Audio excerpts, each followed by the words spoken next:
شافعی حضرات امام احمد بن حنبل یہ حضرات سفر میں دو نمازوں کو اکٹھا کرنا جائز سمجھتے ہیں، یعنی ظہر کے وقت میں آپ ظہر بھی پڑھ لیں، عصر بھی پڑھ لیں، اور مغرب کے وقت میں مغرب اور عشاء دونوں پڑھ لیں۔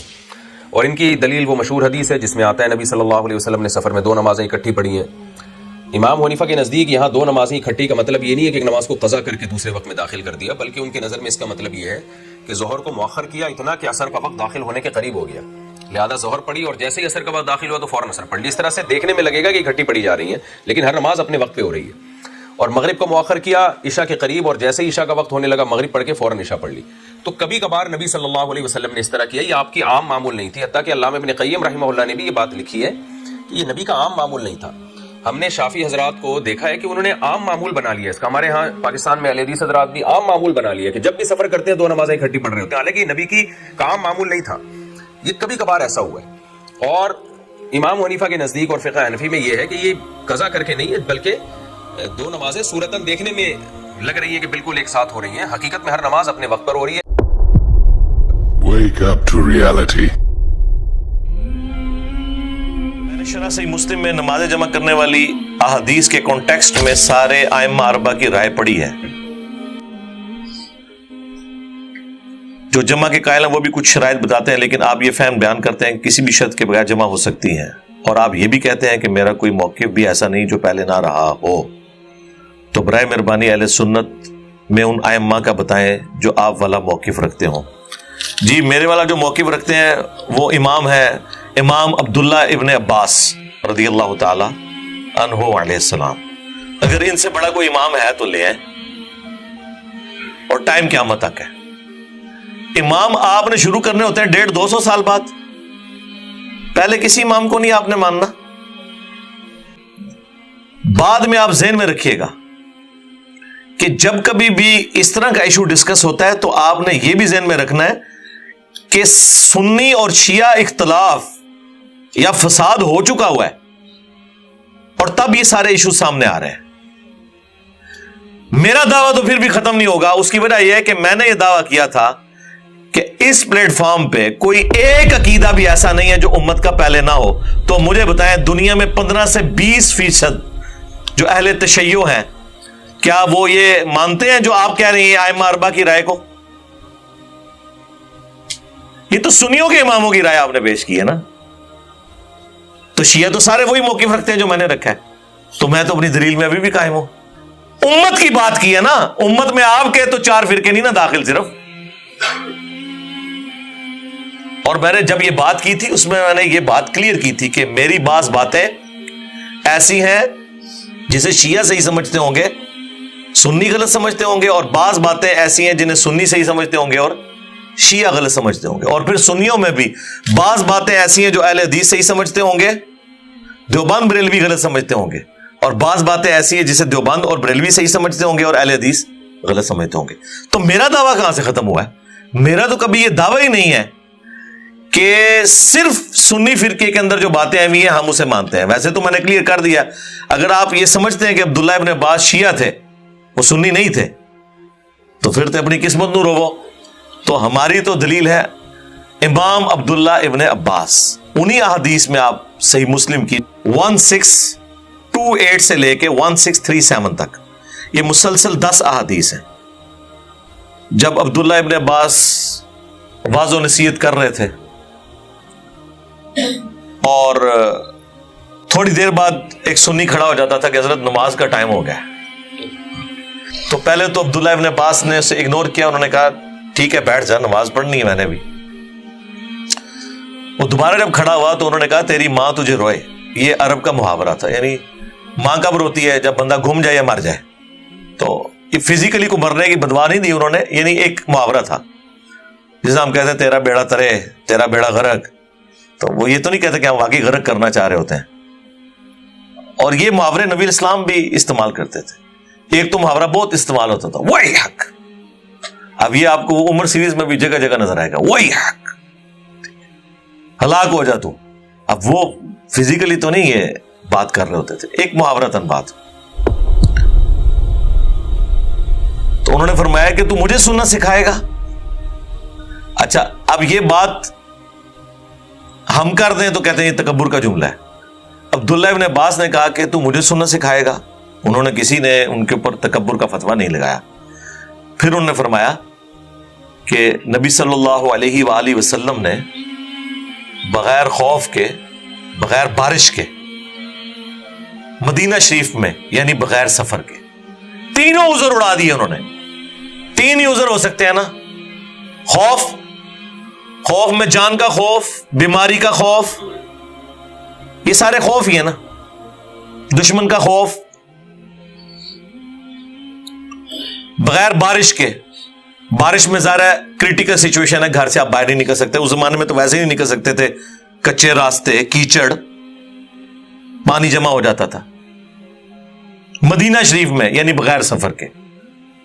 جب وہ یہ کہہ رہے تھے بغیر خوف کے، بغیر بارش کے، بغیر سفر کے، اب سنیوں کے بابوں نے اور ان کے مولویوں نے بیچ میں لگا لیا کہ اس میں یہ تو نہیں لکھا ہوا کہ بغیر کسی وجہ کے. یہ عبداللہ ابن عباس کے فرشتوں کے دماغ میں بھی یہ بات نہیں ہوگی کہ اس میں سے یہ پاک کسی نے نکال لینی ہے. وہ یہی تو کہنا چاہ رہے تھے کہ کوئی وجہ نہیں تھی. وہ کہتے نہیں یہ جملہ بولے جب کوئی کہہ رہا ہے بغیر خوف، بغیر بارش، بغیر سفر کے، مراد یہ کہ یہ تین تو بڑی بڑی وجوہات ہیں جن کی وجہ سے نمازیں جمع ہو سکتی ہیں. اس سے یہ بھی ثابت ہو گیا کہ ان تینوں جگہ پہ ویسے ہی ہو سکتی ہیں. یہ اس کے اندر امپلائڈ ہے کہ بارش ہو، خوف ہو، سفر ہو تو آپ نے تو جمع کرنی ہے.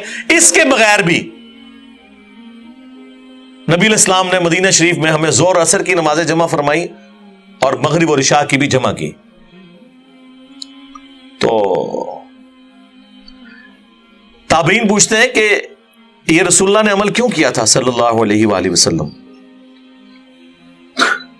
تو انہوں نے کہا تاکہ امت کے لیے اس معاملے میں آسانی ہو جائے اور کوئی حرج، تنگی باقی نہ رہے. دو باتیں ارشاد فرمائی ہیں، امت کے لیے آسانی ہو جائے اور کوئی تنگی باقی نہ رہے. یہ آپ نے جملے ذہن میں رکھنے ہیں. امام عبداللہ ابن عباس، یہ امام ابو حنیفہ، امام شافعی، امام مالک، امام احمد بن حنبل کی بات نہیں ہو رہی ہے. امام عبداللہ ابن عباس جو اس حدیث کے راوی ہیں اور حدیث کا راوی حدیث کا فہم سب سے بہتر جانتا ہے. وہاں کوئی ایک اور سنی بیٹھا ہوا تھا انورٹڈ کاما میں. وہ کہتا ہے کہ جب عبداللہ ابن عباس نے یہ بات کی نا تو میرے دل میں قلق آیا کہ پتہ نہیں یہ جھوٹ مارتا پہ یہ صحیح پہ کہتا ہے. کہتے ہیں میں چپ کر کے اس مجلس سے اٹھا اور حضرت ابو ہریرہ کے پاس گیا اور میں نے کہا دیکھیں ابن عباس کس قسم کی باتیں کر رہے ہیں، رافضیوں والی. تو انہوں نے بھی آگے سے ان کو ڈانٹا. ان کا کہ ابن عباس نے جو کہا سچ کہا، یہ تو ابو القاسم کی سنت ہے صلی اللہ علیہ وآلہ وسلم کہ نمازیں جمع کی جا سکتی ہیں علمی مجلس میں. ظاہر کنٹینیوٹی ٹوٹ جاتی ہے نا. یہاں پہ بھی آپ لوگ جب چلے جاتے ہیں تو یہاں انتظامیہ کے لوگ ہم ظہر اور عصر کی نماز کو جمع کرتے ہیں. ظاہر ہے یہ علمی مجلس ہے، بس یہ ایک ہی نماز ہے جو ہم نے یہاں جمع کرنی ہوتی ہے. پھر تو اگلی سنڈے کو یہ اکیڈمی کھلے گی، اکیڈمی بند ہو جائے گی شام کو. یہ تو ایک اسٹوڈیو ریکارڈنگ کی ہے، ملاقات کے لیے ایک بیٹھک ہے. اچھا اب اس میں نا یہ جو مسلم شریف کی حدیث ہے نا، اس کے نیچے کچھ تابعین کی آپس میں ڈسکشن ہے جو نقل ہوئی ہے، امام مسلم نے نقل کی ہے. بعض کی پھر بھی تسلی نہیں نہ ہوتی. وہ کہتے ہیں کہ میرا خیال ہے کہ رسول اللہ نے زور آخری وقت میں پڑھی ہوگی اور عصر اول وقت میں پڑھی ہوگی. اچھا یہ جو جملے ہیں نا وہ اٹھا کے کہتے ہیں کہ دیکھیں جی وہ تابعین اس سے مراد جمع تقدیم یا جمع تاخیر نہیں لیتے تھے بلکہ جمع سوری لیتے تھے. اور جمع سوری کو تو سارے ہی مانتے ہیں، جمع سوری تو جمع ہوتی ہی نہیں ہے ایک قسم کی. زور آخری وقت میں اور عصر اول وقت میں آپ نے پڑھی تو کون سی جمع ہوئی؟ زور کے وقت میں ہوئی، عصر کے وقت میں. اور یہ وہ جمع ہے جسے حنفی بھی کہتے ہیں ٹھیک ہے. مثلا آج کل آلموسٹ جو سنت کے مطابق عصر کا وقت داخل ہو رہا ہے تقریباً 2:45 بجے. آپ 2:30 بجے زور کی نماز پڑھ لیں اور 2:45 پڑھ لیں عصر کی نماز، تو نمازیں اپنے وقت کے اندر ہے. اسے کہا جاتا ہے جمع سوری سینٹر میں. اور ایک ہے جمع تقدیم. جمع تقدیم یہ ہے کہ زور کے ساتھ ہی عصر ملا لی جائے. وہ بخاری مسلم میں ہے کہ نبی علیہ السلام اگر ظہر کے وقت سفر کے لیے نکلتے تو ادھر ہی مدینہ شریف کے اندر ہی زور عصر کٹھی پڑھ لیتے. تو کیا مطلب ہے کہ ابھی عصر کا وقت تو ابھی شروع ہی نہیں ہوا، تو جمع تقدیم ہو گئی. یہ واضح حدیثیں ہیں بخاری مسلم کی، حنفی نہیں مانتے اس کو. اس میں لکھا ہوا ہے کہ اگر زور کا وقت شروع ہو چکا ہوتا تو آپ اثر بھی ساتھ ہی پڑھ کے نکلتے. آپ حنفیوں کی تو موت ہوگی نا اس حدیث کی وجہ سے, کیونکہ یہاں تو جمع سوری ہوئی نہیں ہے, زور کا وقت داخل ہوا ہے. اس کے آگے لکھا ہوا ہے پھر کہ اگر آپ زور کا وقت داخل ہونے سے پہلے نکلتے پھر عصر کے وقت میں جا کے دونوں نمازیں جمع کرتے تاکہ زیادہ ٹریولنگ ہو جائے. لاجیکل ہے, بالکل واضح حدیث ہے بخاری مسلم میں. تو مجھے بتائیں کیا حنفیوں نے یہ سفر والی حدیثیں مان لی نہیں ہے نمازیں جمع کرنے والی؟ وہ تو سفر میں ماننے کے لیے تیار نہیں ہے, وہ صرف کہتے ہیں جی حج و عمرے والا ہم مانتے ہیں. عمرہ بھی نہیں, حاجی جو میدان عرفات میں زور اثر جمع ہوتی ہے اور مزدلفہ کے اندر مغرب اور عشاء جمع ہوتی ہے, اس کو وہ بھی مانتے ہیں کہ چاہے وہ کھلی چھٹی ہے جتنی دیر مرضی زور کا وقت سے لے کے مغرب کا وقت ہونے تک اور وہاں مغرب سے لے کر فجر کا وقت داخل ہونے تک کسی بھی وقت وہ نمازیں جمع ہو سکتی ہیں. اس کے علاوہ وہ نہیں مانتے اور کہتے ہیں یہ حج کی خصوصیت ہے. تو سرکار یہ اگر حج کی خصوصیت ہے تو آپ جو لوگوں کو یہ کہانی کرواتے ہیں کہ قرآن میں یہ آیت ہے ان الصلاۃ کانت علی المؤمنین کتابا موقوتا, بے شک نماز مومنین پر وقت باندھا ہوا فرض ہے, تو یہ حج کے موقع پہ تو آپ بھی قرآن کی مخالفت کر رہے ہیں. جو آپ نے تشریح کی ہے, ہمارے نزدیک تو آپ کی تشریح فراڈ ہے, وہ ثابت کریں گے. قرآن میں تو سورہ بنی اسرائیل میں نماز کے اوقات ہی 3 آئے ہوئے ہیں. پہلے آپ قرآن سے 5 نمازیں تو ثابت کریں. قرآن تو نمازوں کی ٹائمنگ 3 بتاتا ہے. فجر, دن کی نماز اور رات کی نماز. فجر الگ ہے, دن کی نماز کون کون سی ہے؟ زور اثر. اور رات کی نمازیں مغرب اور عشاء, کیونکہ غروب آفتاب کے بعد رات شروع ہو جاتی ہے. تو سرکار قرآن میں اگر یہ لکھا ہے کہ مومنین پر وقت باندھا ہوا فرض ہے نماز, تو قرآن تو نماز کے 3 اوقات بتا رہا ہے, تو آپ 5 نمازیں کیوں پڑھتے ہیں؟ اب وہ جی بخاری مسلم میں آئی ہیں. ہاں 5 نمازیں بخاری مسلم میں آ جائیں الگ الگ اوقات میں, جو ہمارے نزدیک بھی افضل یہی ہے. ہم بھی الگ الگ ہی پڑھتے ہیں, کبھی جمع بھی کر لیتے ہیں. اور بخاری مسلم میں جو سفر میں جمع کرنے کی حدیثیں ہیں وہ آپ نہ مانیں. افتؤمنون ببعض الکتاب وتکفرون ببعض, کتاب کے کچھ حصے کو مانتے ہو اور کچھ کا کفر کرتے ہو.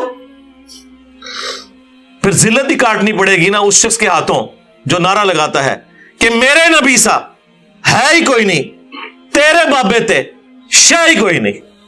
خدا جس نے کی جو